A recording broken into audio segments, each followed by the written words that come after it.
No módulo anterior, nós vimos o que fazer na perimenopausa. Nesse módulo, nós focaremos no que fazer na menopausa. Para isso, gente, eu já conto que essa mulher já tenha passado por uma avaliação e nós teremos um módulo onde falaremos sobre essa avaliação inicial da mulher para fazer a terapia de reposição hormonal da menopausa.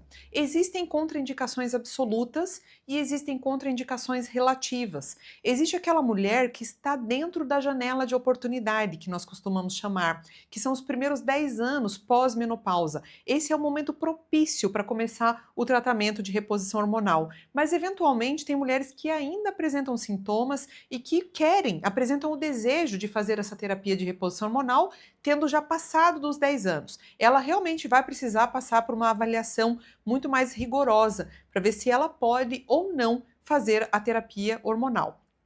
Tendo partido do pressuposto que essa mulher passou por uma avaliação adequada e ela realmente não tem contraindicações, o melhor tratamento, gente, para essa fase da vida é o de terapia de reposição hormonal. Principalmente quando a gente fala sobre os sintomas vasomotores, aqueles da sudorese noturna, os fogachos. Não existe um tratamento mais eficiente do que o de terapia de reposição hormonal para acabar com aqueles sintomas. Então, se essa mulher estiver apta a realizar esse tratamento, aqui eu vou passar para vocês como eu costumo fazer na minha prática médica, tá? Por que como eu costumo fazer? Depois de tantos estudos, cheguei à conclusão de que é a forma mais segura e a forma mais parecida com a nossa forma natural.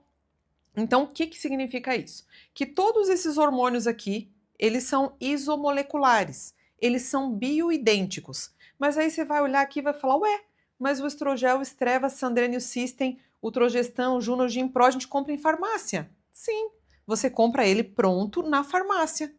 Mas isso não significa que eles sejam com uma conformidade ou bioquímica sintética. Não, eles são isomoleculares. A estrutura com a qual eles são feitas em laboratório é semelhante à estrutura do hormônio que você produz.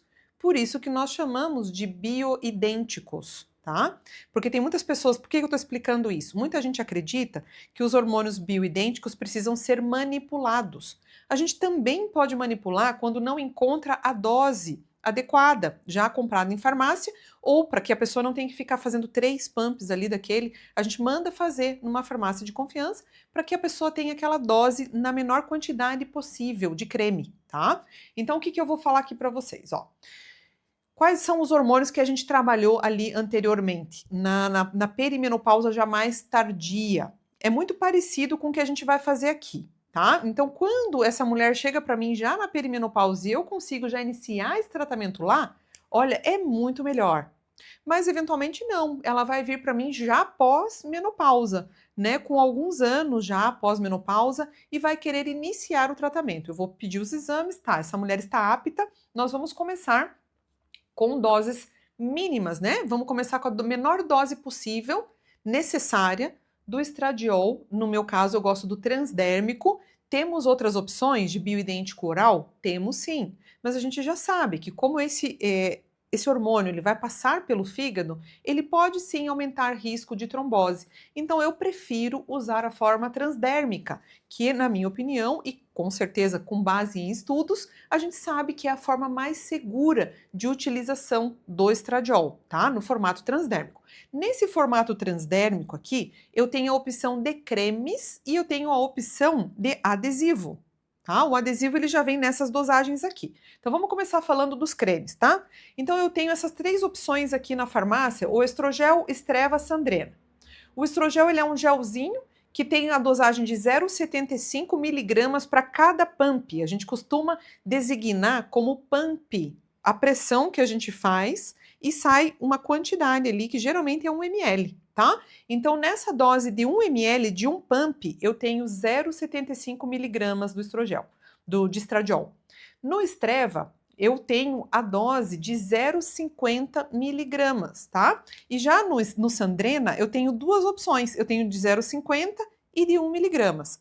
Qual que é o mais adequado? Eu começar com a menor dose necessária possível e avaliar. Avaliar o quê? Eu vou avaliar ali dentro de 4, 5, 6 semanas. Eu gosto de avaliar com 6 semanas. Se essa mulher diminuiu os sintomas vasomotores, né, de sudorese, de fogacho, né, até a parte de labilidade emocional, se deu uma melhorada nisso. E também eu gosto de pedir exames de sangue, tá? Uma coisa muito importante, que eu acredito que seja talvez uma falha de alguns colegas, é não rever os exames dessa paciente que iniciou uma terapia de reposição hormonal na menopausa. Por que que é necessário? Porque eu preciso atingir níveis séricos, ou seja, níveis no sangue de estradiol.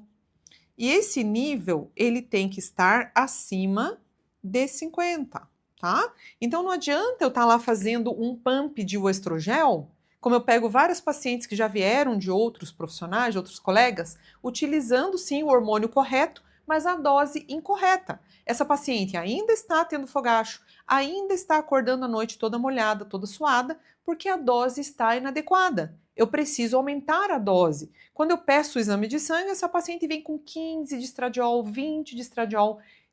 Tá errada, a dosagem não está boa, não está adequada. Eu preciso que seja no mínimo 50, mas também não posso deixar passar de 100, porque senão eu começo a ter sintomas de dor na mama, inchaço, posso ter sangramento, né? E isso é indesejável, não quero que isso aconteça, embora aconteça com muita frequência. E não significa que está errado o tratamento, significa que ele precisa ser reavaliado constantemente. Essa paciente que vai começar a terapia de reposição hormonal, ela precisa, gente, ser acompanhada lado a lado, com muita frequência aí com esse profissional. Por isso que tem que ter, né, esse entrosamento, tá? Então aqui eu tenho essas 3 opções em cremes, né, transdérmicos aí. E aqui eu tenho a opção do System, do System e do Estradote. Acho que aqui faltou um T. O Estradote também é um adesivo. Esses adesivos eles devem ser trocados 2 vezes na semana, tá? E muitas pacientes relatam que não gostam muito porque causa alergia, eles caem, né? Então tem que ter todo um cuidado ali para não tomar sol, água quente, tem que estar sempre cuidando, tá? Por isso que eu prefiro muito mais a parte dos cremes transdérmicos. Não entra. Bom, aqui agora a gente vai falar da progesterona micronizada natural, oral. Anteriormente já expliquei para vocês, né, por que a gente usa ela de forma oral, porque eu preciso, gente, que essa progesterona atinja níveis sistêmicos, ou seja, o nível dela no meu sangue precisa estar acima de 3. Por quê? Ó, progesterona, ela tem que estar acima de 3, porque senão ela não está protegendo o meu endométrio. E eu posso ter sangramento por conta do estradiol. Lembra que lá eu estava explicando para vocês no módulo anterior que quando eu uso o estradiol, eu faço o endométrio do útero aumentar. E aquilo pode fazer sangrar, tá? Então, para ter uma proteção ali para o meu endométrio, eu preciso ter a dose adequada da progesterona.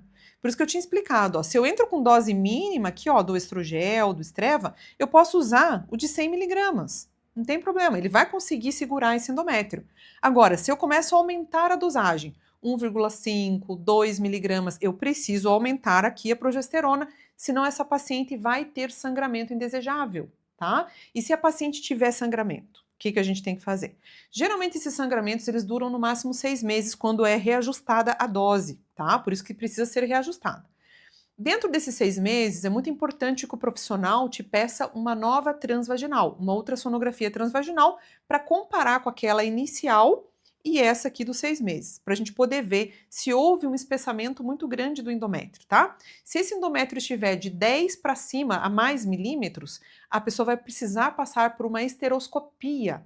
Esse é um exame que é um pouquinho chato, porque vai ter que entrar lá, vai ter que um ginecologista avaliar como é que está esse endométrio e eventualmente tirar um pedacinho ali para fazer a biópsia, para ver se não teve uma proliferação maligna daquele endométrio, tá? Então precisa tomar muito cuidado com relação à espessura do endométrio dessa mulher que está fazendo terapia de reposição hormonal, tá? É um cuidado que o profissional tem que ter junto com vocês, mas vocês agora já estão sabendo também. Então você pode aí dialogar com o teu profissional, questionar, né, perguntar e irem reajustando essas doses, tá? Então eu gosto muito de pedir de novo o exame com 6 semanas do início da terapia de reposição hormonal, para que a gente consiga ver se alcançou aqui a meta terapêutica do estradiol e se a gente alcançou aqui a meta terapêutica da progesterona, tá? Tem estudos mostrando, gente, por que o estradiol tem que estar aqui, né, nessa quantidade no teu sangue. Por quê? Para poder eliminar os sintomas vasomotores, para ajudar na densidade mineral óssea, para ajudar na parte muscular, né? Então são vários objetivos que esse estradiol vai cumprir no teu corpo.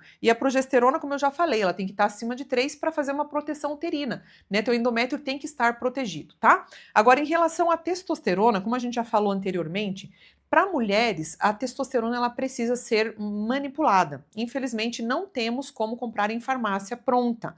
A testosterona comprada em farmácia pronta não é com dose para mulher, tá? E eu volto a dizer por quê. Várias pacientes já chegaram aqui para mim relatando que compram a testosterona na farmácia e que usam só um pouquinho do gel. Gente, não tem como controlar, você não tem como ter certeza de qual é a dose que você está passando. E com muita frequência eu pego mulheres com níveis altíssimos de testosterona, tá?